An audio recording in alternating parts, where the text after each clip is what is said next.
اعوذ باللہ من الشیطان اللعین الرجیم، بسم اللہ الرحمن الرحیم۔ السلام علیکم تحفہ یا علی مدد۔ میرے تمام بہن بھائیوں کی خدمت میں سیریز حقیقت الہ کی 15ویں قسط کے ساتھ آپ کی خدمت میں حاضر ہو رہا ہوں۔ آج کا جو موضوع ہے اس کا نام ہے مسجود۔ عزیزان محترم،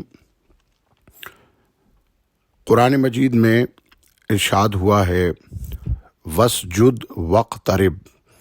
سورہ علق میں آیت نمبر 19 میں خداوند ذوالجلال ارشاد فرما رہا ہے سجدہ کرتے رہو اور قرب حاصل کرتے رہو۔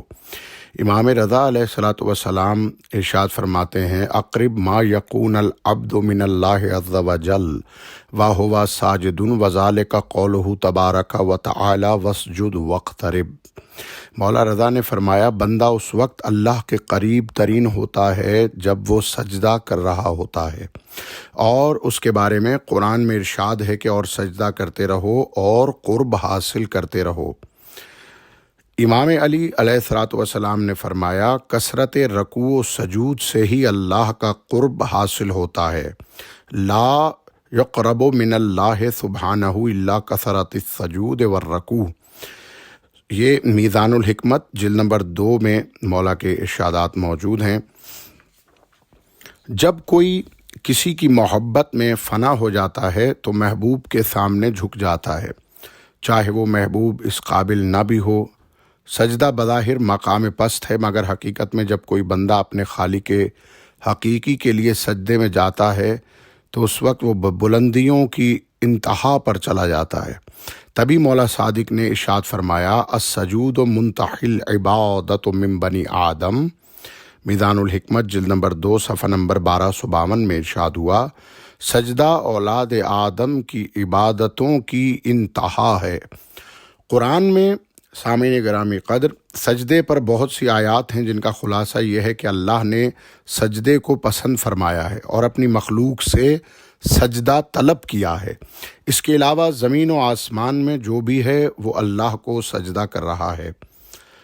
سجدے کی بھی بنیادی طور پر 2 اقسام ہیں، سجدہ عبادت پہلی قسم اور دوسری قسم کا نام ہے امر مولا کی اطاعت، یعنی سجدہ عبادت یعنی نماز وغیرہ میں جو ہم سجدہ کرتے ہیں، اور امر مولا کی اطاعت ہی اصل سجدہ ہے، اور تمام مخلوقات اسی امر مولا علیہ الصلاۃ والسلام کی اطاعت جو کر رہی ہے وہی ان کا سجدہ ہے۔ مولا علیہ الصلاۃ والسلام سے پوچھا گیا کہ مولا سجدہ ہے کیا؟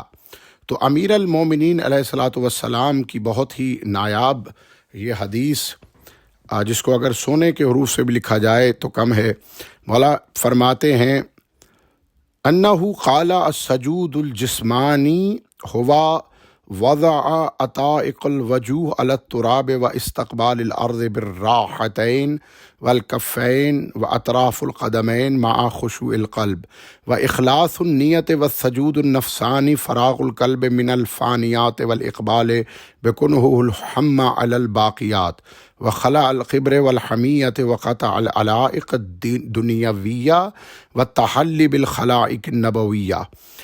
مولا فرماتے ہیں کہ جسمانی سجدہ یہ ہوتا ہے کہ چہرے کی پیشانی کو زمین پر رکھا جائے اور ہاتھ کو دونوں ہتھیلیوں اور دونوں گھٹنوں اور دونوں پاؤں کے کناروں کو زمین کی طرف متوجہ کیا جائے، جبکہ یہ قلبی خشوع اور خضوع اور خلوص نیت کے ساتھ ہو۔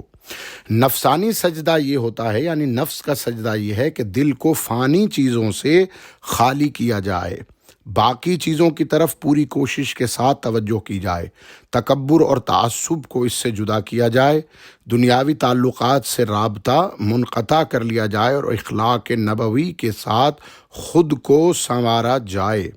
عزیزان محترم، یہ قول مولا میزان الحکمت محمد ری شاہری جلد نمبر 2 صفحہ نمبر 1253 میں موجود ہے، اور اس کا دوسرا ریفرنس السجود مفہومہ و آدابہ التراب الحسینیہ مرکز الرسالت سے چھپی ہے، اور صفحہ نمبر 11 پر یہ حدیث موجود ہے۔ اور تیسرا حوالہ اس کا موسوعہ احادیث اہل البیت الشیخ ہادی النجفی کی کتاب جلد نمبر 5 صفحہ نمبر 49 کے اندر یہ حدیث موجود ہے۔ ایک زندیق نے عزیزان محترم مولا صادق سے سوال کیا، کیا غیر اللہ کے لیے سجدہ درست ہے؟ مولا صادق نے فرمایا نہیں۔ زندیق نے کہا تو پھر اللہ نے ملائکہ کو آدم کے سجدے کا حکم کیوں دیا؟ مولا نے فرمایا کہ جس نے اللہ کے حکم پر سجدہ کیا در حقیقت اس نے اللہ ہی کو سجدہ کیا، لہٰذا آدم کا سجدہ اللہ ہی کو سجدہ تھا جبکہ وہ اللہ کے حکم سے تھا۔ قرآن میں ارشاد ہوا وَإِذْ قُلْنَا ادْخُلُوا هَٰذِهِ الْقَرْيَةَ فَكُلُوا مِنْهَا حَيْثُ شِئْتُمْ رَغَدًا وَادْخُلُوا الْبَابَ سُجَّدًا وَقُولُوا حِطَّةٌ نَغْفِرْ لَكُمْ خَطَايَاكُمْ وَسَنَزِيدُ الْمُحْسِنِينَ۔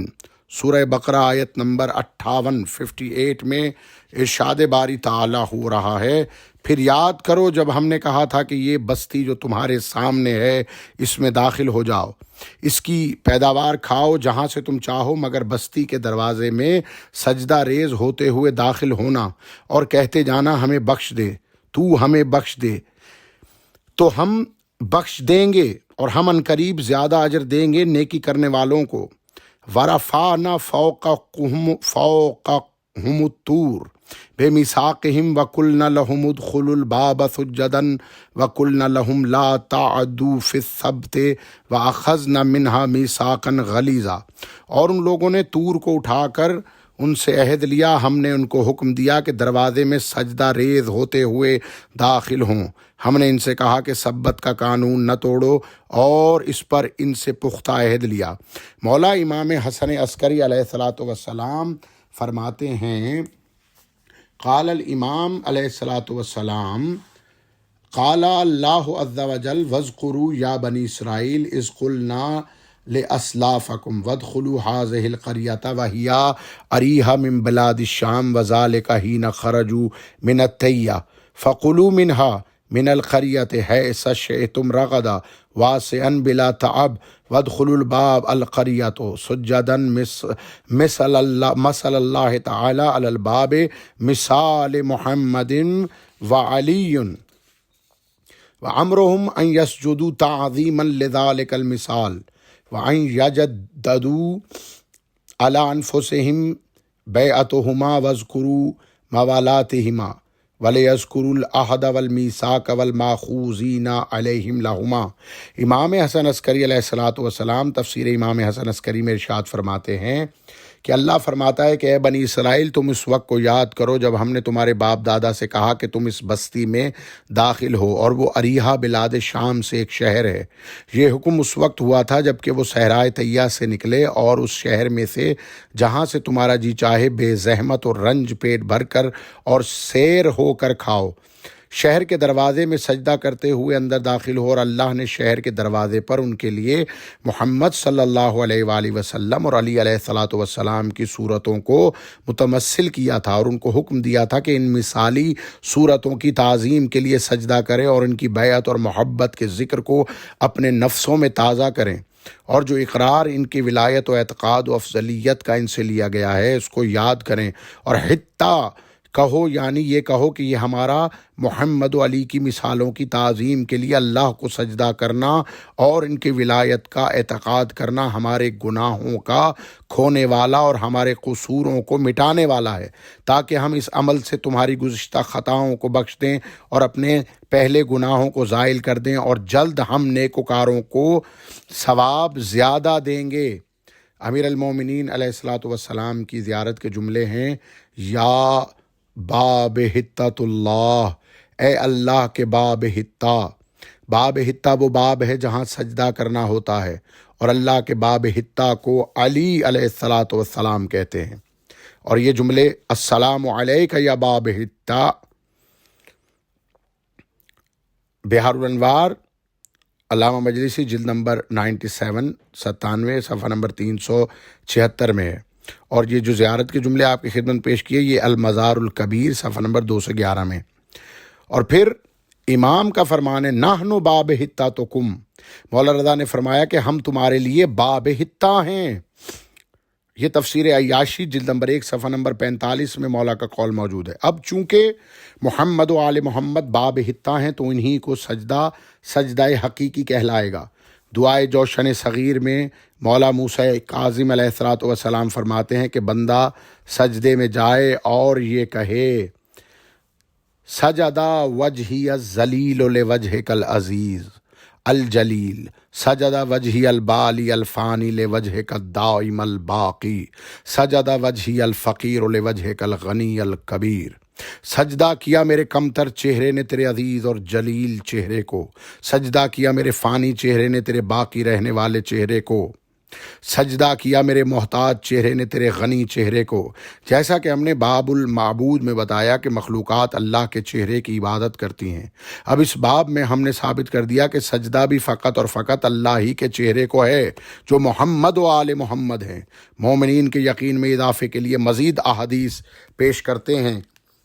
عزیزان محترم، امیر المومنین نے فرمایا میں ہی وہ ہوں جس کے نور کو اللہ نے خود سے سب سے پہلے ظاہر کیا اور اس نور کو سجدہ ہوا جس کی مدت 700 سال تک تھی۔ پس پہلی چیز جس کو سجدہ ہوا وہ میرا نور تھا اور مجھے اس پر کوئی فخر نہیں۔ اور اے عمر، کیا تو جانتا ہے کہ میں کون ہوں؟ میں وہ ہوں کہ اللہ نے عرش کو میرے نور سے خلق کیا اور کرسی کو بھی میرے نور سے خلق کیا، لوح و قلم کو بھی میرے نور سے خلق کیا، شمس و قمر کو بھی میرے نور سے خلق کیا، اور آنکھوں میں جو نور ہے وہ بھی میرے نور سے خلق ہوا ہے، اور تمام مخلوق کے پاس جو عقل ہے وہ بھی میرے نور سے ہے، اور مومنین کے دلوں میں جو نور معرفت ہے وہ بھی اللہ نے میرے نور سے خلق کیا ہے، اور مجھے اس پر کوئی فخر نہیں ہے۔ عزیزان محترم، مولا کا یہ قول لوامع الانوار الکواکب دری جلد نمبر 1 صفحہ نمبر 13 میں موجود ہے۔ پھر ارشاد ہوا، ایک اور حدیث سامعین گرامی قدر کی خدمت میں پیش کر رہا ہوں۔ محمد بن سنان کہتا ہے کہ میں نے بشار کو مدینے میں یہ صدا لگاتے ہوئے دیکھا کہ لبیک اے اول الاولین اور اے آخر الآخرین، لبیک یا جعفر صادق علیہ الصلوۃ والسلام۔ صحابی مولا صادق سے بشار کہنے لگا کہ میں اللہ کے راز کو فاش کرتے ہوئے کہتا ہوں کہ میں نے مولا صادق کو دیکھا ایک باغ میں بلند اور خوبصورت صورت میں کہ ان کے نور سے تمام باغ نورانی تھا۔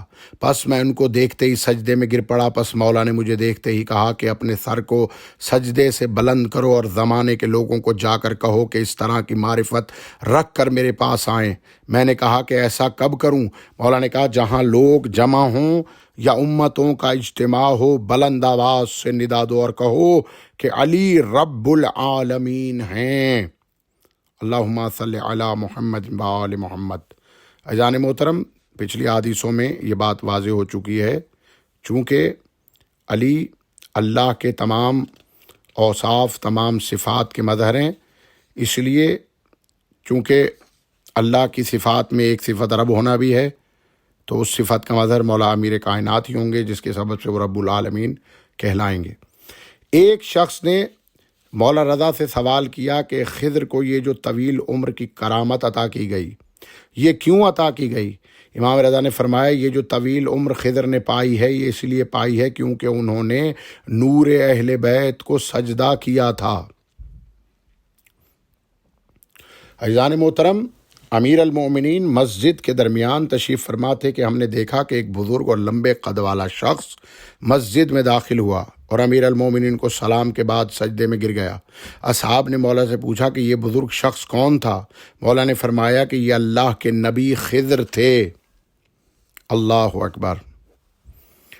اسی طرح ایک اور روایت ہے مولا حسین سے کہ امیر المومنین ایک روز زمین بابل سے گزر رہے تھے کہ ان کے ہمراہ لوگوں کی ایک بڑی جماعت بھی ساتھ تھی۔ پس جنگل کی ایک طرف سے ایک بہت بڑا شیر نمودار ہوا اور مولا کے قریب آیا اور مولا کو سجدہ کیا اور مولا کو سلام کیا اور اپنے چہرے کو مولا کے قدموں کی خاک سے آلود کیا۔ پس مولا نے بھی اس کے سلام کا جواب دیا اور وہ واپس چلا گیا۔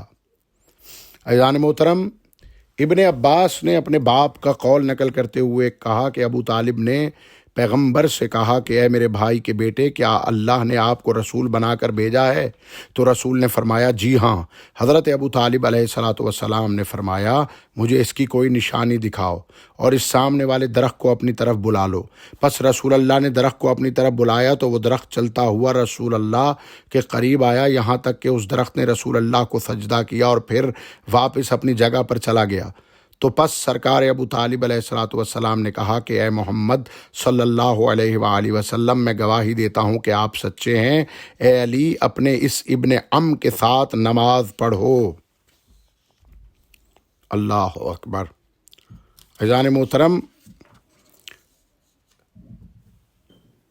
ایک اور روایت کہ جو ہدایت المسترشد و سراج الموحد صفحہ نمبر 176 میں موجود ہے، صحیح سند کے ساتھ روایت ہے کہ سلمان و ابوذر ایک شب مدینے میں امیر المومنین کے در اطہر پر آئے تاکہ مولا سے اجازت لیں، تو شہزادی فضہ سلام اللہ علیہا باہر آئیں اور سلمان اور ابوذر علیہم السلام سے کہا کہ شہزادی کائنات بنت رسول اللہ صلی اللہ علیہ وآلہ وسلم نے فرمایا ہے کہ امیر المومنین آسمانوں کی طرف عروج کر گئے ہیں، بروج میں اپنے بندوں کے درمیان میں فیصلہ کرنے کے لیے، اور اس بات پر اللہ کا یہ قول شاہد ہے ان الحکم الا للہ یقص الحق وہو خیر الفاصلین۔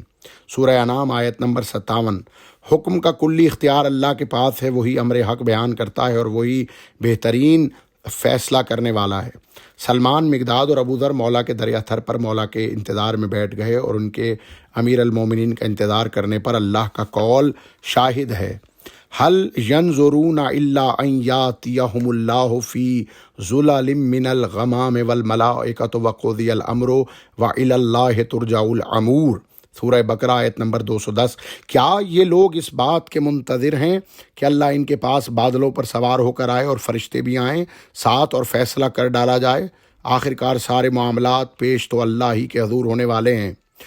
کچھ انتظار کے بعد انہوں نے دیکھا کہ ملائکہ فوج در فوج گروہوں کی شکل میں آسمان سے نازل ہوتے ہوئے دکھائی دیے، اور امیر المومنین بھی ان کے درمیان ایک بادل پر سوار تھے، نازل ہوتے ہوئے نظر آئے، اور مولا کے ہاتھ میں ذوالفقار تھی اور ذوالفقار سے خون کے قطرے ٹپک رہے تھے اور وہ خون سے رنگین تھی، اور مولا اپنے گھر میں داخل ہو گئے۔ سلمان کہتے ہیں کہ ہم نے مولا امیر المومنین سے اجازت لی اندر داخل ہونے کی، مولا نے ہمیں اجازت دی، پس جیسے ہی ہم گھر کے اندر داخل ہوئے تو ہم نے داخل ہوتے ہی مولا کو سجدہ کیا اور سجدہ کر کے ہم کھڑے ہو گئے۔ سلمان نے امیر المومنین سے کہا اے ہمارے مولا، کس لیے ذوالفقار سے خون کے قطرے ٹپک رہے ہیں؟ مولا نے فرمایا ملائکہ کے کچھ گروہوں کے درمیان کسی بات پر ملائے اعلیٰ میں جھگڑا ہو گیا تھا اور میں ان کے اس جھگڑے کو پاک کرنے گیا تھا اپنی ذوالفقار کے ساتھ، پھر اس کے بعد میں زمین پر نازل ہو گیا۔ پس سلمان نے مقداد سے کہا قل اللہم فاطر السماوات والارض عالم الغیب والشہادت انت تحکم بین عبادک ما فی کانوا فیہ یختلفون۔ سورہ زمر تلاوت کی اور کہا کہہ دو کہ اللہ آسمانوں اور زمین کا پیدا کرنے والا ہے، حاضر و غائب کا جاننے والا ہے، تو ہی اپنے بندوں کے درمیان اس چیز کا فیصلہ کرے گا جس میں وہ اختلاف کرتے رہے ہیں۔ عزیزان محترم، ایک دن رسول اللہ مسجد الحرام میں بیٹھے ہوئے تھے، عرب کے کچھ سردار آپ کے پاس آئے اور کہا اے افتخار عرب، ہمارے ہاں شادی کی تقریب ہے، فلاں کی بیٹی کی شادی فلاں کے بیٹے سے ہو رہی ہے جو عرب کے سرداروں میں سے ہیں، آپ سے درخواست کرتے ہیں کہ آپ اپنی بیٹی سیدہ سلام و صلوات اللہ علیہا کو اس شادی کی تقریب میں شرکت کی اجازت دیجیے اور وہ اپنی شرکت سے اس تقریب کو رونق بخشیں۔ رسول اللہ نے فرمایا ٹھیک ہے، میں جاتا ہوں اور سیدہ کو بتا دیتا ہوں، اگر وہ جانا چاہے تو چلی جائے۔ بس رسول اللہ اٹھے اور گھر تشریف لائے، فرمایا ہے میری بیٹی عرب کے سرداروں کے ہاں شادی ہے، وہ میرے پاس آئے ہیں تاکہ آپ کو شادی میں شرکت کے لیے لے جائیں، جاؤ گی یا نہیں؟ سیدہ نے سر جھکا لیا، کچھ دیر بعد سر اٹھایا اور کہا اے رسول اللہ، انہوں نے مجھے شادی میں شرکت کی دعوت دی ہے، مقصد شادی میں شرکت نہیں ہے بلکہ وہ میرا مذاق اڑانا چاہتے ہیں، کیونکہ عرب کی تمام عورتیں اور لڑکیاں ریشمی لباسوں اور زرد جواہرات سے سجی ہوئی آئیں گی اور سج دھج کے ساتھ بیٹھی ہوں گی۔ میرے پاس پرانی چادر اور پیرہن اور پیوند لگی جرابوں کے سوا پہننے کے لیے کچھ نہیں ہے۔ میں وہاں جاؤں گی اور ان کے ساتھ بیٹھوں گی تو وہ سب مجھ پر خندہ زن ہوں گے اور تماشے کے علاوہ کچھ نہیں ہوگا۔ جب رسول اللہ صلی اللہ علیہ وآلہ وسلم نے یہ باتیں سنی تو غمناک ہو گئے۔ اچانک جبرائیل نازل ہوئے اور کہا، یا رسول اللہ، اللہ نے آپ کو سلام کہا ہے اور فرماتا ہے کہ سیدہ کو اسی لباس کے ساتھ شادی میں بھیج دیجئے کہ اس میں بھی حکمت ہے۔ رسول اللہ نے اللہ کا پیغام سیدہ تک پہنچایا۔ وہ اللہ کا شکر بجا لائیں اور کہا، جو بھی حکم الہی ہے عین مہربانی ہے۔ پس وہ اٹھیں، اپنا پرانا لباس پہنا، والد سے ہمت بندھوائی اور شادی میں چلی گئیں۔ پس دوسری طرف اللہ نے جبریل سے کہا کہ ہمارے رسول صلی اللہ علیہ وآلہ وسلم کے دختر کے پاس جاؤ، اسے جو کچھ چاہیے مہیا کرو۔ جبرائیل جلدی سے جنت میں گئے، بہشتی کپڑے لیے، اور ابھی سیدہ چند قدم بھی نہ چلی تھیں کہ 1,00,000 حوریں ان کے گرد جمع ہو گئیں، اور جبرائیل نے انہیں سندس اور استبرق سے سجا دیا۔ جب سیدہ نے خود پر اللہ کی یہ عنایات اور لطائف اور لطف و کرم کو دیکھا تو سجدہ شکر بجا لائیں۔ اللہ نے سیدہ سلام اللہ علیہا کو اپنا نور اس قدر ہبا کیا کہ اس کو بیان کرنا ممکن نہیں ہے۔ سیدہ اللہ کی حمد و ثنا کرتے ہوئے روانہ ہوئیں۔ عرب کی عورتیں آپ کی راہ دیکھ رہی تھیں۔ اچانک انہوں نے دیکھا کہ سیدہ جلال اور نورانیت کے ساتھ تشریف لا رہی ہیں۔ سب عورتیں دلہن کو چھوڑ کر آپ کی طرف بھاگیں۔ جناب سیدہ سلام اللہ علیہا شادی کی تقریب میں پہنچی تو اس نور بہشتی عطر و جاہ و جلال کو دیکھ کر سب سجدے میں گر گئیں۔ دلہن تخت سے گر کر بے ہوش ہو گئی۔ جب دیکھا گیا تو مر چکی تھی۔ محفل گریے میں تبدیل ہو گئی۔ سیدہ نے 2 رکعت نماز پڑھی اور سجدے میں سر رکھ دیا۔ کہا، اے مالک، تجھے تیری عزت و جلالت اور تیرے خاص بندوں کی حرمت اور تیرے برگزیدہ بندوں کی برکت کا واسطہ اس ضعیفہ کو اس شرم ساری سے نجات دے۔ ابھی وہ دعا میں مشغول تھیں کہ دلہن چھینک مار کر اٹھی اور سیدہ کے قدموں میں گر کر کہا، السلام علیک یا بنت رسول اللہ، آپ بے شک حق پر ہیں اور بت پرستوں کا راستہ باطل ہے۔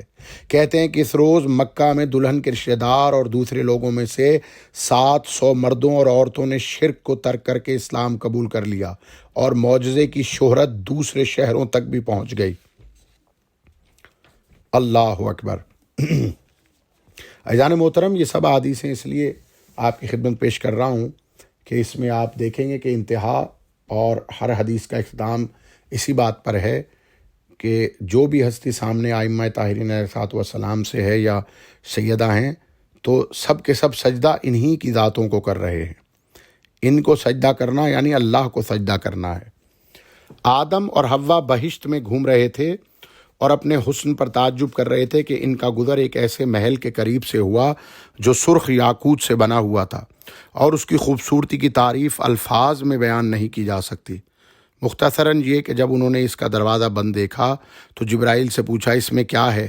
کہا، اس کا راز مجھے نہیں معلوم، اور اس کے باوجود کہ میں اپنی عمر نہیں جانتا، لیکن اتنا جانتا ہوں کہ ایک ستارہ ہر 30,000 سال میں ایک بار فلک پر آتا ہے اور میں نے 1000 بار اس ستارے کو دیکھا ہے۔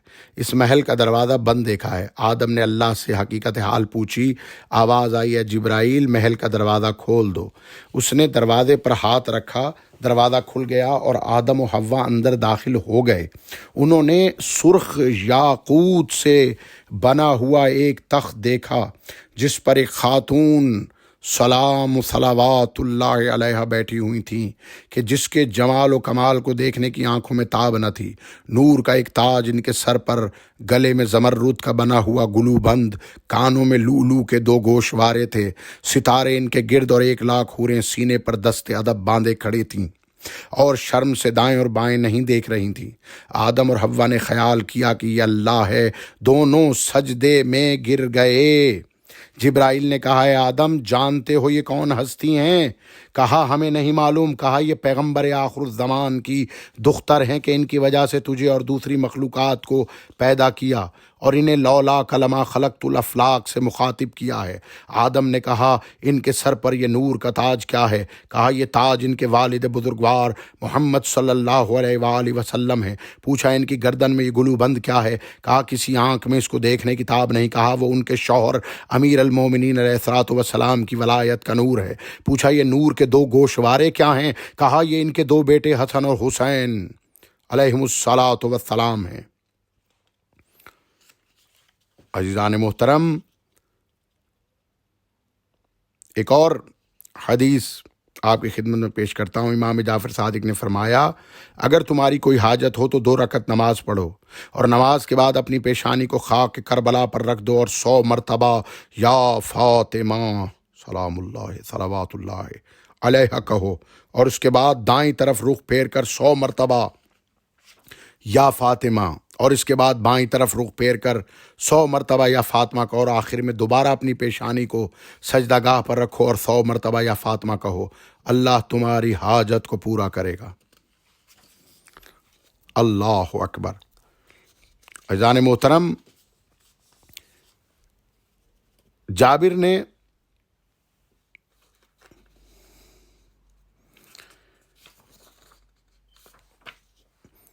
امام جعفر صادق علیہ امام محمد باقر علیہ الصلوۃ والسلام اور امام سید الساجدین علیہ الصلوۃ والسلام کی خدمت میں جابر آیا تھا، اور جابر نے کہا الحمدللہ سب ارباب معرفت ہیں، یعنی کچھ لوگوں کا ذکر کیا تھا۔ یہ حدیث طویل ہے، اس کو طوالت کے خوف سے آدھا ہی آپ کی خدمت پیش کر رہا ہوں۔ مولا سے کچھ صاحبان ارباب معرفت کا ذکر کیا تو امام نے کہا کہ اے جابر، وہ ابھی کچے ہیں، ابھی ادھورے ہیں معرفت میں۔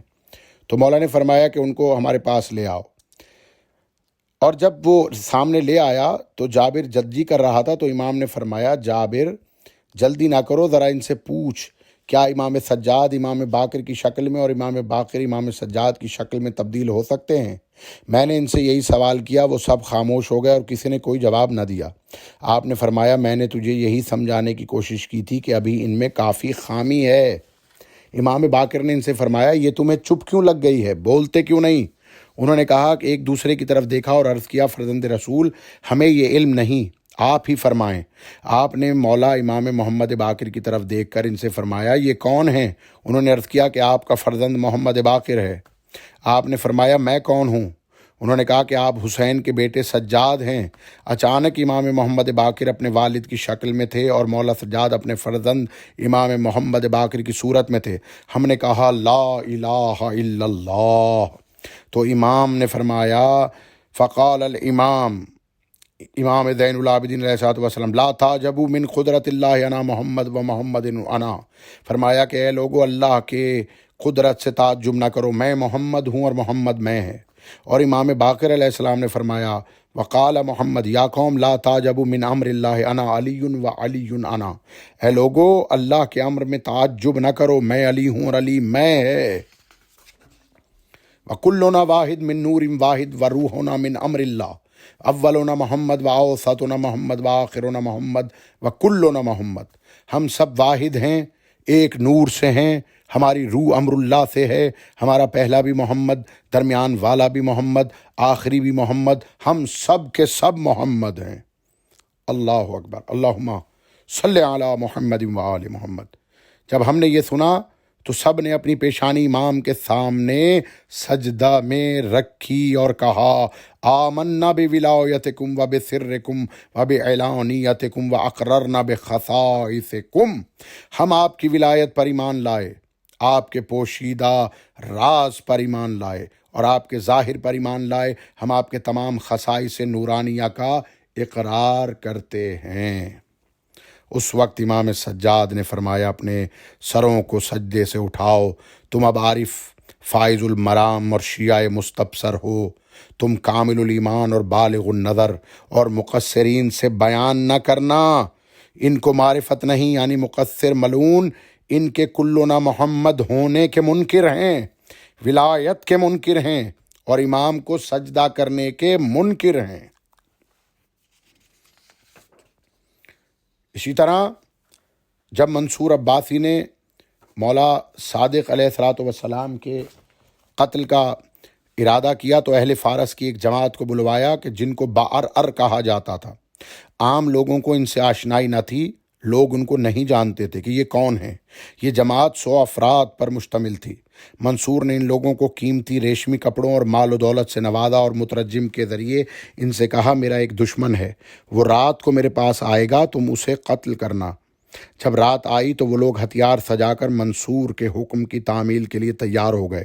منصور نے امام علیہ الصلوۃ والسلام کو اپنے پاس بلوایا اور کہا کہ آپ اکیلے آئیں گے، اور مترجم سے کہا کہ ان لوگوں سے کہو کہ یہ وہ دشمن ہے جس کو تمہیں قتل کرنے کا حکم دیا گیا ہے، اسے قتل کر دو۔ جب امام محفل میں داخل ہوئے تو وہ لوگ جیسے کتا اپنے مالک کے سامنے کوں کوں کر کے دم ہلاتا ہے، اسی طرح کی آوازیں نکالتے ہوئے ہتھیار پھینک کر ہاتھوں کو جوڑ کر آگے بڑھے اور امام کے آگے سجدے میں گر پڑے اور اپنے چہرے مٹی پر رگڑنے لگے۔ اللہ اکبر۔ عزیزان محترم، یہ ان کتابوں کے حوالہ، اس حدیث کا حوالہ میں دیتا جاؤں، وفیات الائمہ من علماء البحرین والقطیف صفحہ نمبر 241 میں، مشارق انوار الیقین حافظ رجب البرسی صفحہ نمبر 143، موسوعات المصطفیٰ والعطرت الحاج حسین شاکری کی کتاب جلد نمبر 10 صفحہ نمبر 215 میں موجود ہے۔ چوتھی مستدرک سفینۃ البحار شیخ علی نمازی شہر وردی جلد نمبر 5 صفحہ نمبر 342 میں موجود ہے، اور بحار الانوار باقر مجلسی جلد نمبر 47 صفحہ نمبر 182 181 عربی جلد میں یہ موجود ہے۔ منصور یہ دیکھ کر ڈر گیا اور بولا، آپ کو کس نے بلایا ہے؟ مولا نے کہا، تم نے بلوایا ہے اور میں غسل کر کے کافور لگا کر آیا ہوں۔ منصور نے کہا، اللہ کی پناہ، آپ ایسا سمجھ کر آئے تھے، جائیں آرام سے گھر جائیں۔ مولا کو گھر چلے گئے۔ منصور نے مترجم سے کہا کہ ان کو کہو کہ اٹھ جائیں اور یہ بتائیں کہ بادشاہ کے دشمن کو قتل کیوں نہیں کیا؟ مترجم نے پوچھا تو وہ بولے، کوئی اپنے محسن و مالک کو بھی مارتا ہے؟ یہ وہ ہستی ہیں جو روز ہمارے پاس آتے ہیں، ہم سے ملاقات کرتے ہیں اور ہمیں ایسی شفقت سے پالتے ہیں جیسے باپ اپنے بچوں کو پالتا ہے، اور ہم اس کے سوا کسی کو اپنا ولی و مالک نہیں مانتے۔ اللہ اکبر۔ اسی طرح سامعین محترم، داؤد بن قصیر الرقی نے کہا کہ میں مولا صادق علیہ الصلوۃ والسلام کے حضور حاضر ہوا۔ میں نے مولا سے کہا، ہے میرے مولا، ہر امام کا کوئی معجزہ، کوئی دلیل و برہان ہوتی ہے، جیسے جس کے ذریعے سے امام اپنی امامت پر دلیل قائم کرتا ہے۔ آپ میری بصیرت میں اضافے کے لیے کوئی دلیل و برہان یا معجزے کا اظہار فرمائیں۔ مولا نے کہا، میرا ہاتھ پکڑ لو۔ کہتا ہے میں نے مولا کا ہاتھ پکڑ لیا اور مولا ایک گھر سے دوسرے گھر میں داخل ہوئے۔ میں نے دیکھا کہ وہاں جوانی تھی جو مولا نے زمین پہ ٹھوکر ماری، پس زمین پھٹ گئی اور ایک ٹھاٹے مارتا ہوا تیز سمندر ظاہر ہوا کہ اس سمندر میں بہت سے شہر تھے اور ان میں ایک سواری تھی۔ مولا نے میرا ہاتھ پکڑ کر اپنے ساتھ مجھے سواری پر سوار کر لیا۔ مولا نے اشارہ کیا اور سواری چل پڑی رب العالمین کے حکم سے، یہاں تک کہ ہم پہنچے ایسے شہر میں جس کے محل سرخ سونے کے تھے۔ ہر محل کے 10,000 دروازے تھے اور ہر دروازے سے اتنی مخلوق نکل رہی تھی کہ جن کی تعداد کا شمار سوائے اللہ کے اور کوئی نہیں کر سکتا۔ پس وہ تمام مخلوق میرے مولا کے سامنے ایسے اطاعت گزار تھی کہ اس سے زیادہ اطاعت گزار میں نے کوئی اطاعت گزار مخلوق نہیں دیکھی۔ جب اس مخلوق کی نظر مولا پر پڑی تو وہ مولا کے سامنے گر پڑے اطاعت کے ساتھ۔ داؤد کہتا ہے، پھر میں نے مولا سے کہا، اس شہر کا نام کیا ہے؟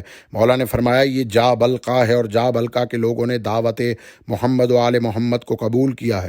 پھر مولا نے اشارہ کیا، سواری رب العالمین کے حکم سے چل پڑی یہاں تک کہ ہم پہنچے ایک ایسے شہر میں جس کے محل سفید چاندی کے تھے۔ ہر محل کے 10,000 دروازے تھے اور اس میں مخلوق سے زیادہ کسی کو بھی مولا کا اطاعت گزار نہیں دیکھا۔ جب اس تمام مخلوق کی نظر میرے مولا پر پڑی تو سب مولا کے سامنے سجدہ میں گر گئے اور اقرار کرنے لگے مولا کی اطاعت کا، مولا کی معرفت کے ساتھ۔ میں نے کہا، یہ کون سا شہر ہے؟ تو امام نے فرمایا، یہ جا برسا ہے، انہوں نے بھی دعوت محمد و آل محمد کو قبول کر لیا ہے۔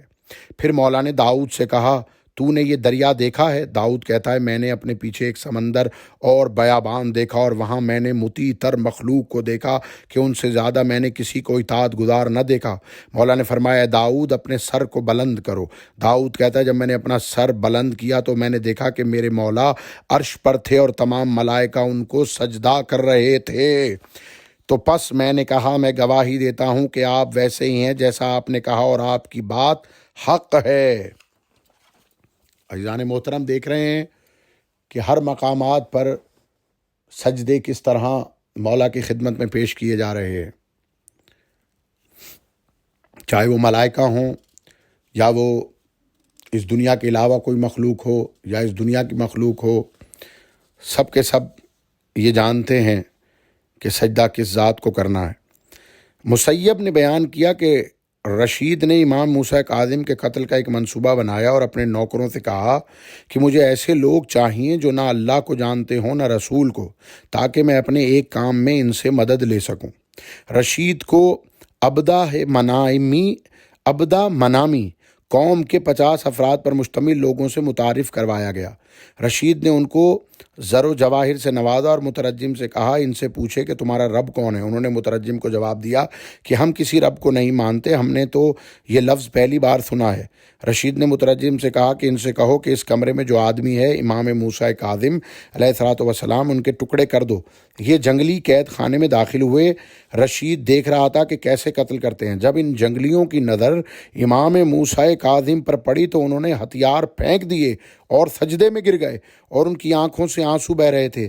مولا نے ان کے سروں پر پیار سے ہاتھ پھیرا اور ان کی زبان میں ان سے باتیں کیں۔ ہارون رشید یہ دیکھ کر پاگل ہو گیا اور چیخ کر مترجم سے بولا نکل جائیں، ان سے کہو نکل جائیں۔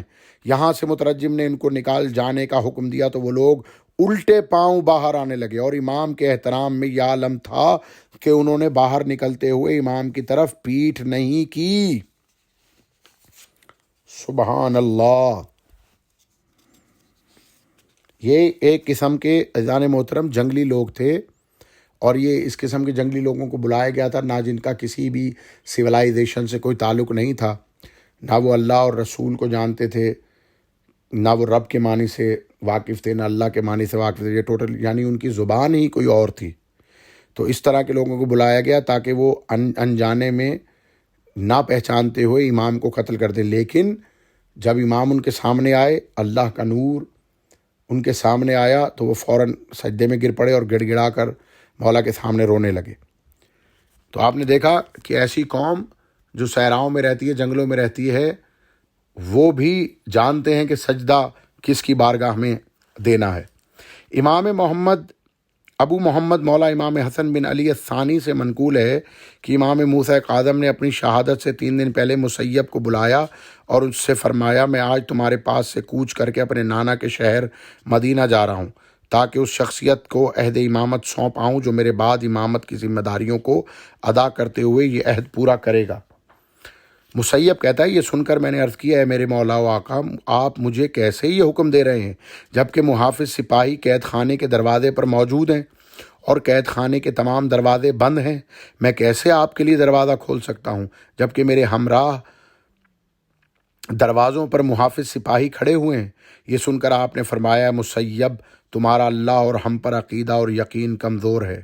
اس پر مسیب نے عرض کیا ہے میرے سید و سردار، آپ مجھے بتائیں کہ آپ کیسے تشریف لے جائیں گے؟ آپ نے فرمایا جب رات کا 1/3 حصہ گزر جائے تو تم دروازے پر کھڑے ہو کر دیکھنا کہ میں کیسے جاتا ہوں۔ مسیب کہتا ہے کہ میں نے اس رات اپنے اوپر سونا حرام قرار دے دیا اور میں رکوع و سجود میں مشغول رہا اور اس بات کا منتظر تھا جو آپ نے مجھ سے وعدہ کیا تھا۔ جب رات کا کچھ حصہ گزر گیا تو مجھ پر اونگ طاری ہو گئی اور میں بیٹھے بیٹھے ہی سو گیا۔ اتنے میں میرے سردار امام موسیٰ کاظم علیہ الصلوۃ والسلام میرے پاس تشریف لائے اور اپنے پاؤں کے ساتھ مجھے ہلایا اور میں ڈر کر فوراً اٹھ کھڑا ہوا۔ میں نے دیکھا کہ وہ بلند و بالا عمارتیں، مضبوط دیواریں اور ہمارے ارد گرد موجود محلات اور عمارات سب ہموار زمین میں تبدیل ہو چکے ہیں۔ میں نے یہ سمجھا کہ میرے آقا و مولا نے مجھے زندان سے باہر نکال دیا ہے جس میں وہ قید تھے، لہذا میں نے آپ سے عرض کیا ہے میرے مولا، آپ پر اور مجھ پر ظلم کرنے والوں سے میرا ہاتھ پکڑ کر مجھے چھٹکارا دیجیے۔ اس پر آپ نے فرمایا مسیب، تمہیں قتل ہو جانے کا ڈر ہے؟ میں نے عرض کیا ہے میرے مولا، آپ کے ہمراہ مجھے قتل ہونے کا کوئی ڈر نہیں۔ اس پر آپ نے فرمایا مسیب، تم پرسکون ہو جاؤ، میں 1 گھنٹے گزرنے کے بعد تمہارے پاس واپس آ جاؤں گا، اور جب میں تمہاری نظروں سے اوجھل ہو جاؤں گا تو یہ قید خانہ اپنی اصلی حالت میں لوٹ آئے گا۔ میں نے عرض کیا ہے میرے مولا، جو زنجیریں آپ نے پہن رکھی ہیں ان کا کیا کریں گے؟ آپ نے فرمایا تم پر افسوس ہے مسیب، اگر اللہ کے نبی داؤد کے لیے لوہا موم ہو سکتا ہے تو ہمارے لیے لوہے کا موم ہونا کیوں کر مشکل ہے۔ مسیب کہتا ہے پھر آپ نے قدم بڑھائے اور میرے سامنے ایک قدم چلے تھے اور پھر مجھ کو کچھ معلوم نہیں کہ آپ کیسے میری نظروں سے غائب ہو گئے۔ پھر عمارتیں دوبارہ بلند ہو گئیں اور محلات اپنی پہلی حالت میں واپس لوٹ آئے۔ پھر مجھے یقین ہوا کہ آپ کا وعدہ حق ہے، پس میں اپنے قدموں پر کھڑا رہا یہاں تک کہ 1 گھنٹہ پورا ہوا جیسا کہ آپ نے مجھے فرمایا تھا۔ تو میں نے دیکھا کہ تمام عمارتیں اور دیواریں زمین پر سجدہ ریز ہو گئی ہیں اور میرے سید و سردار قید خانے میں واپس لوٹ آئے ہیں اور زنجیریں آپ کے پیروں میں واپس آ گئی۔ تو عزیزان محترم، اس حدیث سے واضح ہوا کہ جمادات بھی یہ جانتے ہیں کہ سجدہ کس کو کرنا ہے۔ یہ دیکھ کر میں سجدے میں گر گیا، جبکہ اس وقت میرا چہرہ آپ کی طرف تھا۔ تو آپ نے مجھ سے فرمایا ہے مسیب اپنا سر اٹھاؤ اور جان لو کہ تمہارا یہ سید و سردار 3 دن کے بعد تم سے جدا ہو کر اللہ کی بارگاہ میں چلا جائے گا۔ یہ سن کر میں نے عرض کیا مولا علی رضا کہاں ہیں؟ آپ نے فرمایا وہ شاہد ہیں، غائب نہیں ہیں، وہ حاضر ہیں، دور نہیں ہیں، وہ سنتے ہیں اور دیکھتے ہیں۔ اللہ اکبر۔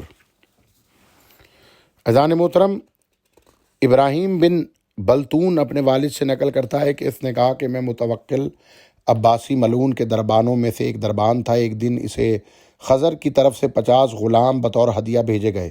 اس نے مجھے حکم دیا کہ انہیں اپنی تحویل میں لے لو اور ان کے ساتھ اچھا سلوک کرو۔ اس واقعے کو پورا 1 سال گزر گیا اور ایک دن متوکل کے دربار میں موجود تھا کہ اچانک امام ہادی تشریف لائے۔ جب آپ اپنی جگہ پر تشریف فرما ہو گئے تو متوکل نے حکم دیا کہ ان غلاموں کو حاضر کیا جائے۔ میں نے ان کے حکم پر عمل کیا۔ جب وہ داخل ہوئے اور ان کی نگاہیں امام علی النقی علیہ الصلاۃ والسلام کے چہرے پر پڑیں تو تمام کے تمام سجدے میں گر گئے۔ جب متوکل نے یہ ماجرا دیکھا تو اپنے آپ پر قابو نہ رکھ سکا، غصے سے اٹھا اور آہستہ آہستہ چلتا ہوا پردے کے پیچھے جا کر چھپ گیا۔ اس کے بعد امام علی نقی وہاں سے اٹھے اور باہر چلے گئے۔ جب متوکل کو معلوم ہو گیا کہ آپ وہاں سے تشریف لے جا چکے ہیں، وہ پردے کے پیچھے سے آیا اور آ کر کہتا ہے بلتون تیرے اوپر افسوس ہو، غلاموں نے یہ کیسا کام انجام دیا ہے؟ میں نے کہا اللہ کی قسم مجھے معلوم نہیں ہے۔ اس نے کہا ان غلاموں سے پوچھو۔ میں نے غلاموں سے پوچھا کہ تم لوگوں نے یہ کیا کام انجام دیا ہے؟ انہوں نے کہا آقا یہاں تشریف فرما تھے، وہ سال میں 10 دن ہمارے پاس تشریف لاتے ہیں اور ہمارے سامنے دین کے مسائل بیان فرماتے ہیں اور مسلمانوں کے پیغمبر کے جانشین ہیں۔ متوکل جب ان کی پوری داستان سن چکا تو اس نے حکم دیا کہ تمام غلاموں کو قتل کر دیا جائے۔ میں نے بھی ان کے حکم کی اطاعت کرتے ہوئے تمام کو قتل کر دیا۔ شام کے وقت میں امام علی نقی کی خدمت اقدس میں شرفیاب ہوا۔ آپ کا خادم دروازے پر کھڑا مجھے دیکھتا رہا۔ جب اس نے مجھے پہچان لیا تو کہتا ہے کہ اندر چلے جاؤ۔ میں اندر گیا، امام ہادی بیٹھے ہوئے تھے اور میری طرف متوجہ ہو کر فرماتے ہیں بلتون ان غلاموں کے ساتھ کیا سلوک کیا گیا ہے؟ میں نے عرض کیا کہ یا ابن رسول اللہ، اللہ کی قسم سب کو قتل کر دیا گیا ہے۔ مولا نے فرمایا کیا تمام کو قتل کر دیا گیا؟ میں نے عرض کیا ہاں۔ مولا نے فرمایا کیا انہیں دیکھنا پسند کرو گے؟ میں نے عرض کیا جی بالکل میرے مولا۔ امام ہادی نے اپنے دست مبارک سے اشارہ کیا کہ اس پردے کے پیچھے جاؤ۔ میں پردے کے پیچھے گیا، کیا دیکھتا ہوں کہ تمام کے تمام غلام بیٹھے ہوئے ہیں، ان کے سامنے پھل وغیرہ پڑے ہوئے ہیں کہ جنہیں وہ کھانے میں مصروف ہیں۔ اللہم صلی علی محمد و آل محمد۔ اللہ اکبر، سبحان اللہ۔ عزیزان محترم، اب جو روایت آپ کی خدمت پیش کر رہا ہوں یہ سلمان محمدی سے روایت ہے اور اس روایت کا حوالہ بحار الانوار باقر مجلسی کی کتاب جلد نمبر 39 عربی جلد صفحہ نمبر 162 میں موجود ہے۔ کشف المحم فی طریق خبر غدیر خم سید ہاشم بہرانی صفحہ نمبر 36 میں موجود ہے۔ علل الشرائع شیخ الصدوق جلد نمبر 1 صفحہ نمبر 144 میں موجود ہے۔ شجرہ طوبہ شیخ محمد مہدی الحائری جلد نمبر 2 صفحہ نمبر 223 میں موجود ہے اور امالی شیخ الصدوق صفحہ نمبر 347 پر موجود ہے۔ سلمان فارسی سے روایت ہے کہ ایک دن شیطان چند بندوں کے پاس سے گزرا کہ جو علی کے بارے میں بری گفتگو کر رہے تھے، تو شیطان ان کے برابر میں سامنے آ کر کھڑا ہو گیا تو ان لوگوں سے کہا کہ تو کون ہے جو ہمارے سامنے کھڑا ہو گیا ہے؟ شیطان نے جواب دیا میں ابو مرہ ہوں۔ انہوں نے کہا کہ تو نے ہماری باتیں سنی ہیں؟ شیطان نے جواب دیا کہ بدبختی ہے تم لوگوں کے لیے، تم مولا علی کے بارے میں بکواس کر رہے تھے۔ ان لوگوں نے کہا کہ تجھے کیسے پتا چلا کہ وہ ہمارے مولا ہیں؟ شیطان نے کہا کہ رسول اللہ نے فرمایا جس کا میں مولا پس اس کا علی مولا ہے۔ یا اللہ، جو علی سے محبت رکھے تو بھی اس سے محبت رکھ، جو علی سے دشمنی رکھے تو بھی اس سے دشمنی رکھ، جو علی کی مدد کرے تو بھی اس کی مدد کر، جو اس کو ذلیل و خوار کرے تو بھی اس کو ذلیل و خوار کر۔ ان لوگوں نے کہا کیا تو بھی علی کے دوستوں اور ان کے شیعوں میں سے ہے؟ شیطان نے جواب دیا کہ میں اس کے موالی اور شیعوں میں سے نہیں ہوں، لیکن اس سے محبت کرتا ہوں، اور جو شخص اس سے دشمنی کرے میں اس دشمن کے مال اور اولاد میں شامل ہو جاتا ہوں۔ ان لوگوں نے کہا اے ابو مرہ، تو کوئی چیز علی کے بارے میں بیان کر سکتا ہے؟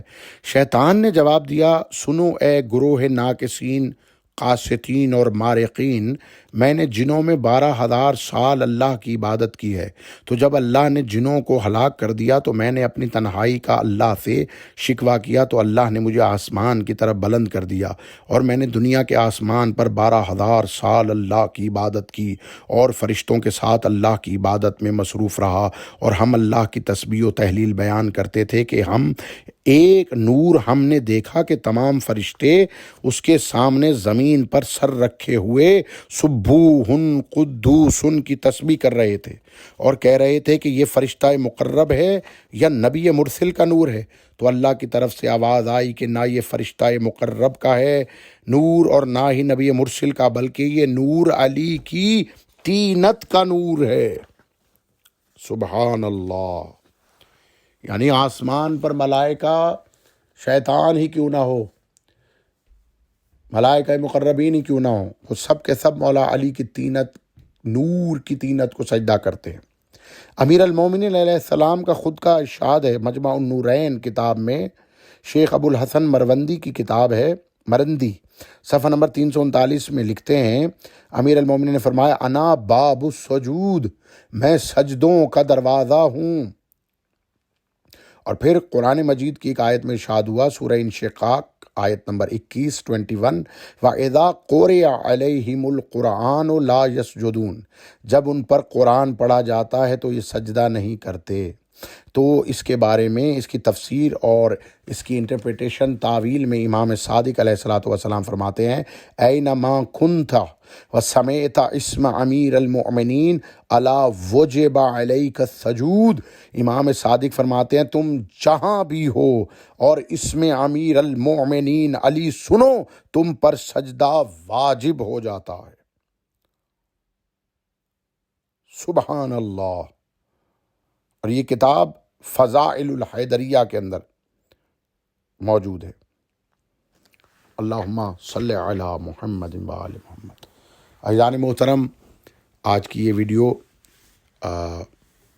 بھی تھوڑی سی طویل ہو گئی، اور یہ شاید حقیقت الہ سیریز کی شاید واحد یہ ویڈیو ہے، یہ قسط ہے، یہ موضوع ہے جو اتنا طویل ہوا۔ اس کے بعد جتنے بھی آنے والے موضوعات ہیں وہ زیادہ سے زیادہ 20 یا 22 منٹ پر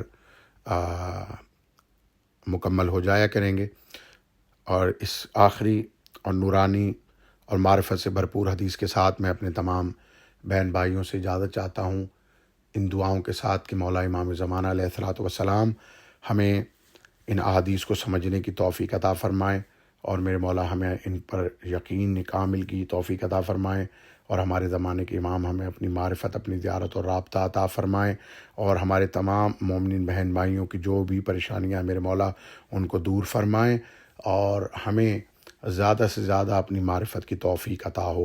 آمین یا رب العالمین۔ اللہم صلی علی محمد و آل محمد۔ عزیزان محترم،